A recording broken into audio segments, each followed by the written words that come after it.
भिंड जिले के अटेर क्षेत्र के ग्राम चौकी में संतोषी माता मंदिर प्रांगण में चल रही श्रीमद् भागवत कथा के 7वें दिन कथा व्यास श्री श्री 1008 महामंडलेश्वर रामभूषण दास जी महाराज ने सुदामा चरित्र और परीक्षित मोक्ष आदि प्रसंगों का सुंदर वर्णन किया।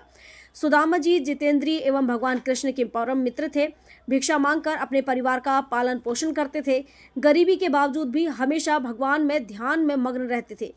पत्नी सुशीला सुदामा जी से बार बार आग्रह करती कि आपके मित्र तो द्वारकाधीश हैं, उनसे जाकर मिलो, शायद वह हमारी मदद कर दें।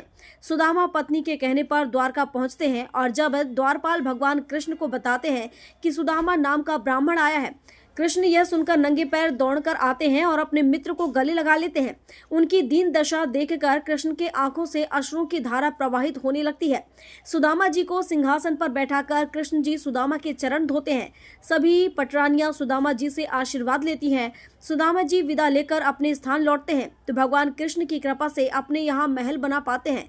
लेकिन सुदामा जी अपनी फूस की बनी कुटिया में रहकर भगवान का सुमिरन करते हैं। इसलिए कहा जाता है कि जब जब भक्तों पर विपदा आई है, प्रभु उनका तारण करने जरूर आए हैं। अगले प्रसंग में शुक्रदेव जी ने राजा परीक्षित को 7 दिन तक श्रीमद् भागवत कथा सुनाई, जिससे उनके मन से मृत्यु का भय निकल गया।